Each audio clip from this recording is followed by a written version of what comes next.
प्यारे विद्यार्थियों, मैं डॉक्टर सतीश नारायण पांडे, प्रवक्ता राजकीय जुबली इंटर कॉलेज गोरखपुर। आज हम लोग कक्षा 11 विषय गणित अध्याय 11 संघ परिच्छेद के अंतर्गत दीर्घवृत्त के भाग 2 का अध्ययन करेंगे। इसके पहले आप लोगों ने भाग 1 का अध्ययन किया था, जिसमें दीर्घवृत्त की परिभाषा और उससे संबंधित जो भी परिभाषाएं थी वो बताई गई थी। अब आइए देख लें आज हम भाग 2 में क्या क्या पढ़ेंगे। शिक्षण बिंदु पहला, दीर्घवृत्त की उत्केंद्रता इसेंट्रिसिटी ऑफ एन एलिप्स, दीर्घवृत्त का मानक समीकरण standard equation of an ellipse और गृहकार्य। तो प्यारे बच्चों, आवे हम शुरू करें। पहला है दीर्घवृत्त की उत्केंद्रता। यहाँ एक परिभाषा आपको दिया गया है, एक मैं चित्र बना देता हूं पहले, उसके बाद आप इसको समझें। यहां बनाता हूं।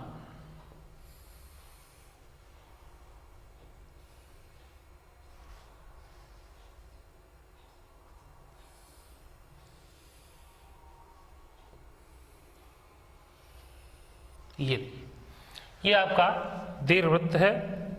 यहां F1 और ये F2, ये इसका केंद्र होता है। ये अब ये कह रहा है यहां से यहां तक की दूरी आप जानते हैं C है, और यहां से यहां तक की दूरी A है। यहां A और A' इसके शीर्ष होते हैं, और ये नाभि होती है, और ये क्या होता है, केंद्र होता है।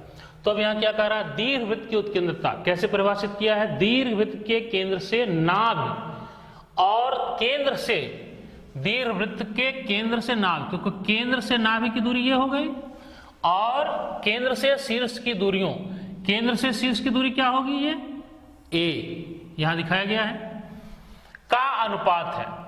उत्केंद्रता को E से निर्दिष्ट करते हैं। तो देखो E बराबर C/A।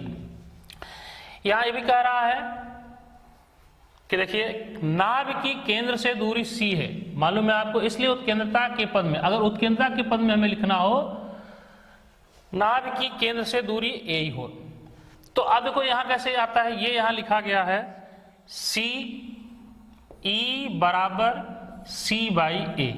तो अगर हम यहां इसका तिरछा गुणा कर दें तो यहां C बराबर क्या मिल जाएगा, AE, C बराबर A। तो ये यहां दिखाया गया। अब आइए आगे देखें। दीर्घवृत्त का मानक समीकरण। देखो यहां कह रहा है एक दीर्घवृत्त का समीकरण सरलतम होता है यदि दीर्घवृत्त का केंद्र मूल बिंदु पर और नाभियां x अक्ष या y अक्ष पर स्थित हों। ऐसे दो संभव दिग्विन्यास, आकृति A ये है, आकृति B में आपको दर्शाए गए हैं। तो देखो यहां ये कह रहा है, ये इसका जो अक्ष है x अक्ष इस दीर्घवृत्त का, और इसका इस दीर्घवृत्त का अक्ष माने दीर्घाक्ष जो लिया जा रहा y अक्ष पर है, इसका दीर्घाक्ष x अक्ष पर है। तो इसका समीकरण ये आएगा x² प्लस y² बराबर 1, और इसका आएगा x² प्लस y² बराबर 1। तो हम ये पहला जो A आकृति है जिसका दीर्घाक्ष x अक्ष पर है, इसको हम व्युत्पन्न करने जा रहे हैं, डिराइव जो आप कहते हैं। आइए देख लें। अब हम आकृति A में दर्शाए गए दीर्घवृत्त जिसकी नाभियां x अक्ष पर स्थित है का समीकरण व्युत्पन्न करेंगे। सबसे पहले हम चित्र बना लें। पहले चित्र देख लें आप।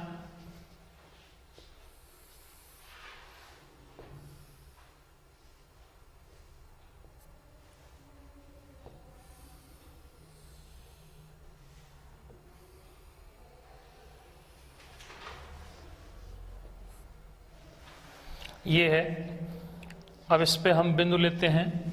ये हमारा O होगा मूल बिंदु, F1 F2 इसकी दो नाभियां हैं। अब हम ये अक्ष मान लेते हैं, ये हमारा x अक्ष और ये हमारा y अक्ष। अब इस पे एक बिंदु हम P ले लेते हैं, x और y। तो देखिए यहां पहले हम लिख दें, माना F1 F2 दीर्घ वृत्त की नाभियां हैं।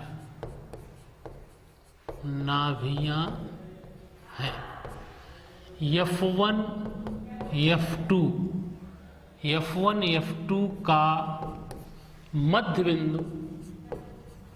मध्य बिंदु O है। तो देखो ये F1 F2 का मध्य बिंदु O है। माना O मूल बिंदु है, O से F2 की ओर धनात्मक x अक्ष और O से F1 की ओर ऋणात्मक x अक्ष है। अब देखो ये हमारा दीर्घाक्ष है। अब O से जाने वाली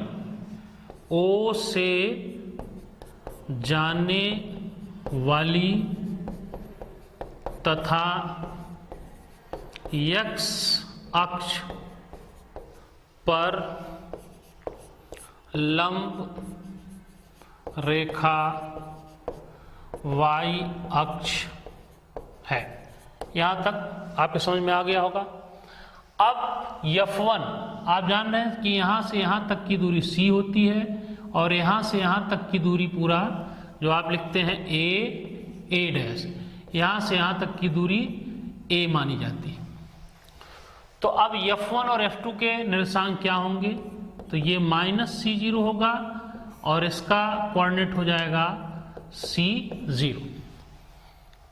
तो माना F1 और F2 और F1 के निर्देशांक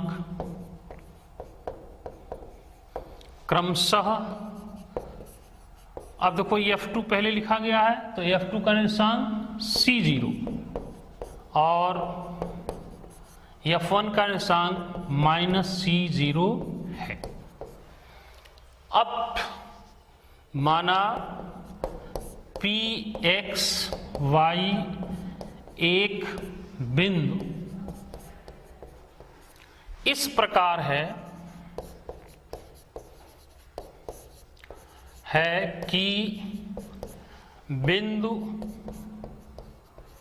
P से नाभियों के दूरी, बिंदु P से नाभियों की दूरियों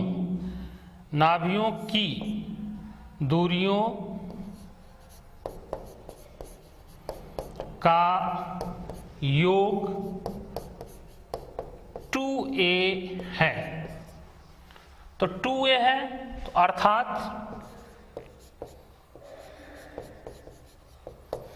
Pf1 प्लस Pf2 बराबर 2a, ये हमारा समीकरण नंबर 1 हो जाएगा। ये बिंदु P से नाभियों की दूरियों का योग 2a। अब प्यारे बच्चों Pf1 प्लस Pf2 बराबर 2a, इसको हम समीकरण नंबर 1 मान लेते हैं।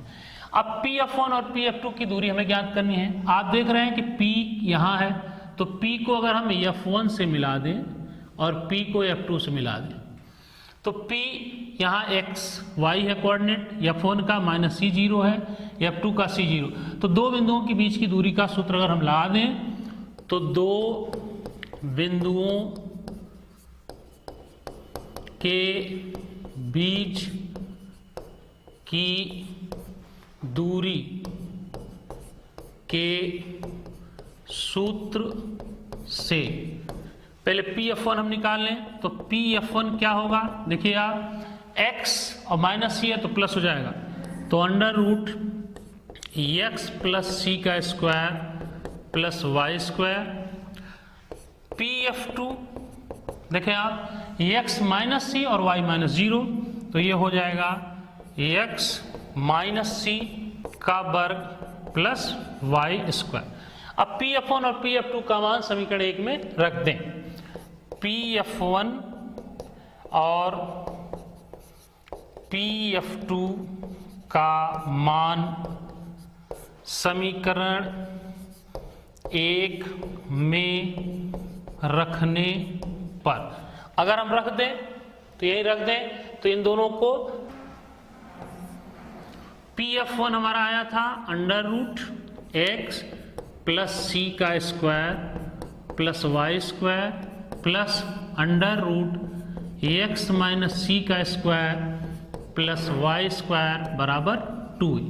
अब देखो हम इसका इधर पक्षांतर कर देते हैं, तो under root x plus C का square plus Y square 2a minus under root x minus C का स्क्वायर प्लस वाई स्क्वायर।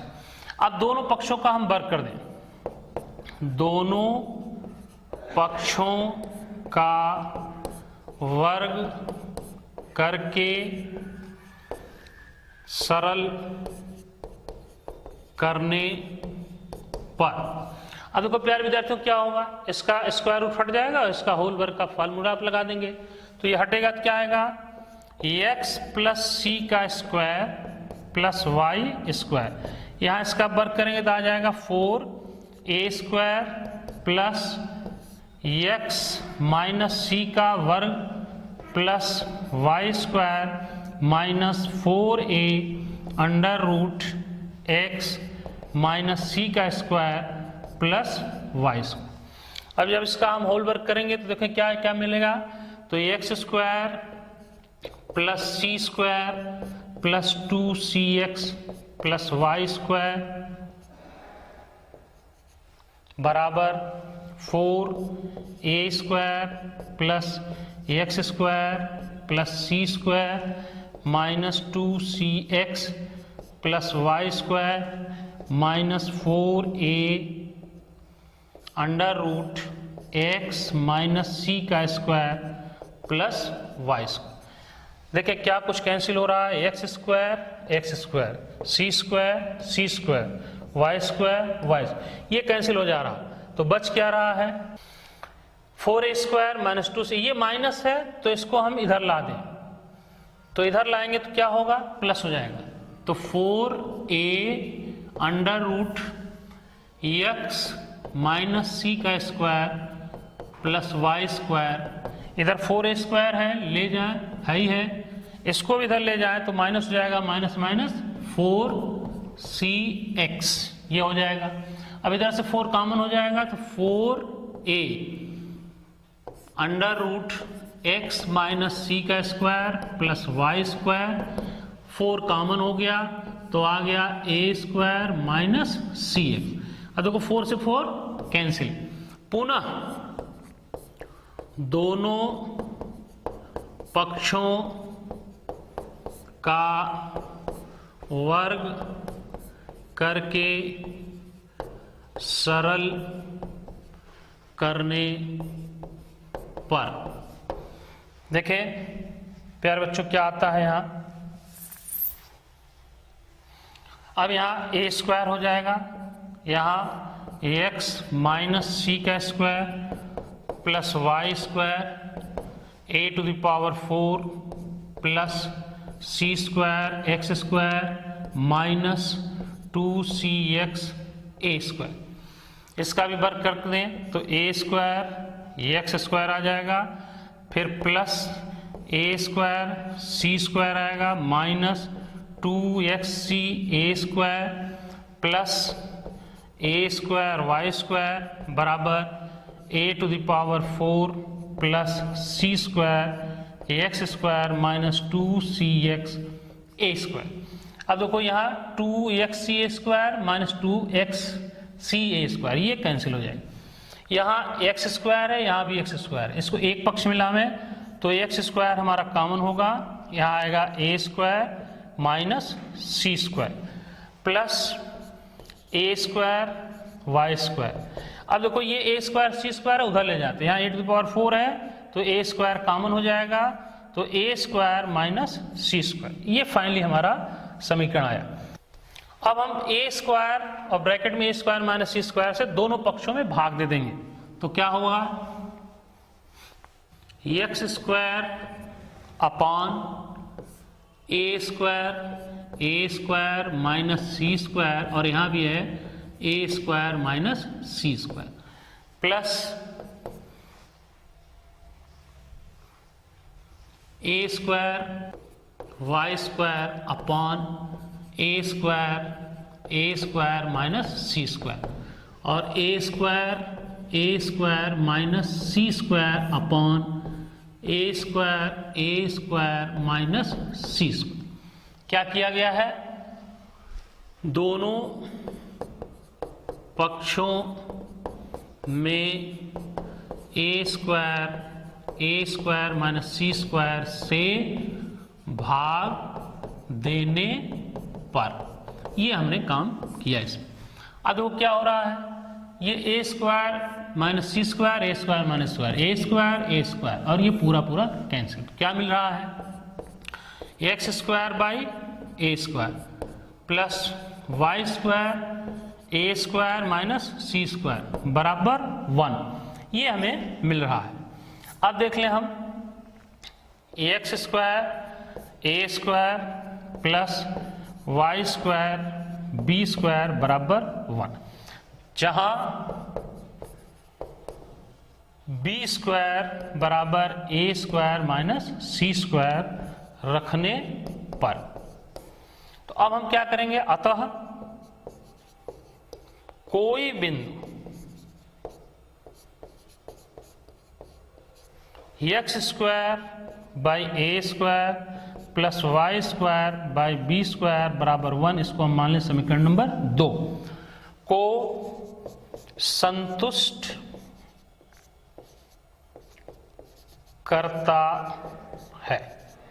यहां तक हम लोगों ने सिद्ध किया। अब देखो प्यारे बच्चों, इसका हमें विलोमतः भी सिद्ध करना है, तो विलोमतः कैसे हम सिद्ध करेंगे, देख लें आप। विलोमतः यहां लिखा जाए, विलोमतः माना पी एक्स वाई दीर्घवृत्त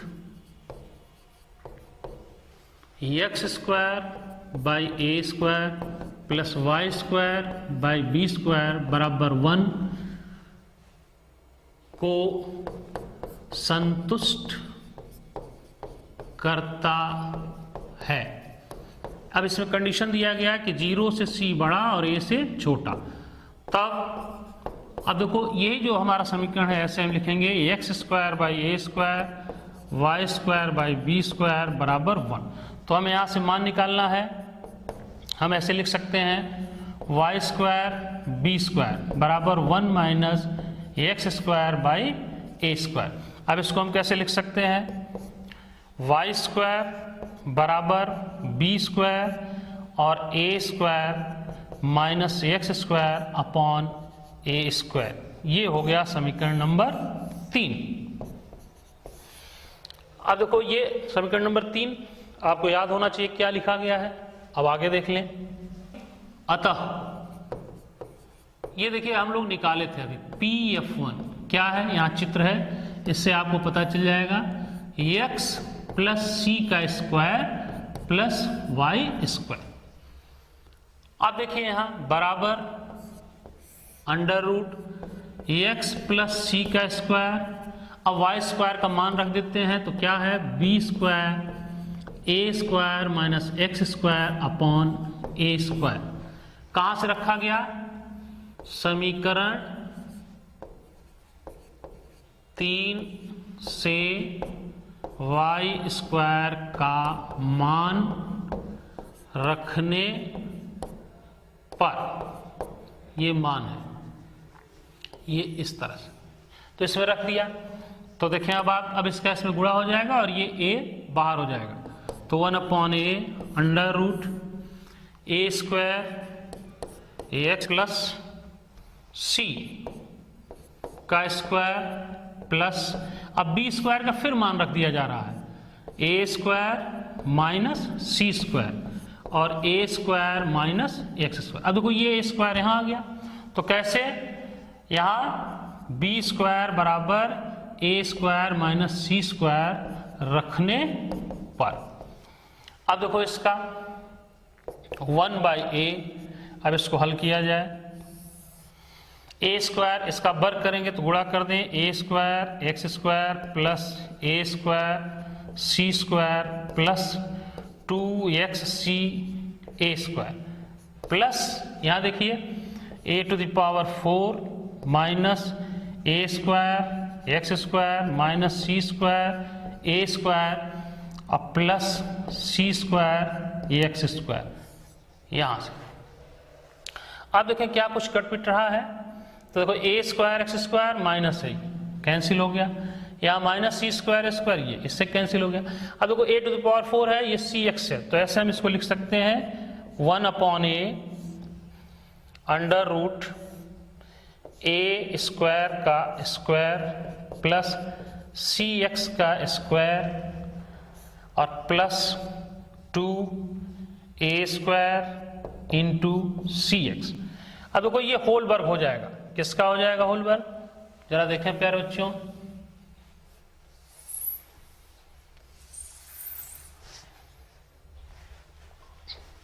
बराबर 1/a अंडर रूट, अब इसको लिख सकते हैं ए स्क्वायर प्लस सी एक्स का होल वर्ग। अब ये जब अंडर रूट हटेगा तो ये आ जाएगा A square plus C X by A, ये है PF1। तो PF1 बराबर क्या आ जाएगा, a plus C X by A, यह एक मान हमें प्राप्त हो गया। अब देखो प्यारे बच्चों, ठीक इसी प्रकार से अब दूसरा PF2 भी आप याद कर सकते हैं, PF2। अब यहाँ a प्लस सी एक्स आया, और जब आप PF2 ज्ञात करेंगे तो आप हल करके देख लेंगे, जिस विधि से ये किया गया है उसी विधि से ये भी आ जाएगा, a minus C X by A, ये दो मान हमें प्राप्त। अब अगर हम इनको जोड़ दें, PF1 प्लस PF2, तो देखो हमें क्या प्राप्त होगा, PF1 का मान a plus C X by A plus a minus C X by A, तो ये सी कैंसिल हो गया, ये माइनस ए प्लस, तो PF1 प्लस PF2 बराबर आ गया 2a, ये हमारा समीकरण नंबर 4। तो एक हम लोगों ने निकाला एक्स स्क्वायर बटे ए स्क्वायर प्लस वाई स्क्वायर बटे बी स्क्वायर बराबर 1, और एक हम लोगों ने ये निकाल दिया। अब देखें क्या फाइनल हुआ। अब जो हमें प्राप्त हुआ इस तरह से, अतः कोई बिंदु जो X square by A square plus Y square बटे बी स्क्वायर बराबर 1 को संतुष्ट करता है, संतुष्ट करता है, वह ज्यामितीय अनुबंधों को भी संतुष्ट करेगा। अतः PXY दीर्घ वृत्त पर स्थित है। तो प्यारे बच्चों, इस प्रकार हम समीकरण X square by A square plus Y square बटे बी स्क्वायर बराबर 1 तथा PF1 प्लस PF2 बराबर 2a से सिद्ध किया गया कि दीर्घवृत्त का केंद्र मूल बिंदु है और दीर्घाक्ष x अक्ष पर है, तो समीकरण x² by a² plus y² बटे b² बराबर 1 दीर्घ वृत्त का मानक समीकरण होगा। ये हम लोगों ने सिद्ध किया, ये हम लोगों को सिद्ध करना था। अब देख ले प्यारे बच्चे, यहां ये विवेचना दीर्घवृत्त के समीकरण से हम यह निष्कर्ष पाते हैं कि दीर्घवृत्त पर प्रत्येक बिंदु pxy के लिए, अभी आपने जो दीर्घवृत्त का समीकरण क्या निकाला, x² बटे a² प्लस y² बटे b² बराबर 1। तो यहां से हम ऐसे लिख सकते हैं कि x² बटे a² बराबर 1 माइनस y² बटे b²। अब तो कोई 1 से कम है तो less than or equal to 1 हो सकता है, तो इसको हम ऐसे लिख सकते हैं x² less than or equal to a²। तो implies that minus a greater than or equal to x less than or equal to a, अर्थात x बराबर माइनस a और x बराबर a, ये दो समीकरण रेखा के मिलेंगे, वो यहां लिखा गया है। अतः दीर्घवृत्त रेखाओं x बराबर माइनस a और x बराबर a के बीच में स्थित है और इन रेखाओं को स्पर्श भी करता है। इसी प्रकार जब हम y² less than equal to b² करेंगे तो क्या होगा, रेखाओं y बराबर माइनस b और y बराबर b के बीच में इन रेखाओं को स्पर्श करता हुआ स्थित है। इसलिए प्यारे बच्चों x² अपान a² प्लस y² अपान b² बराबर 1 और x² b² बटे b² y² अपान a² बराबर 1, ये दोनों समीकरण जो हैं दीर्घवृत्त के मानक समीकरण कहलाते हैं, मानक समीकरण कहलाते हैं। अब आप जान रहे हैं कि इसका अक्ष दीर्घाक्ष x अक्ष पर है और इसका दीर्घाक्ष y अक्ष पर है। अंत में हम लोग अब देख लें गृहकार्य। दीर्घवृत्त के मानक समीकरण x² बटे b² प्लस y² बटे a² बराबर 1 को आप व्युत्पन्न करेंगे। आज भाग 2 यही समाप्त होता है, शेष भाग 3 में हम लोग अध्ययन करेंगे। तब तक के लिए धन्यवाद।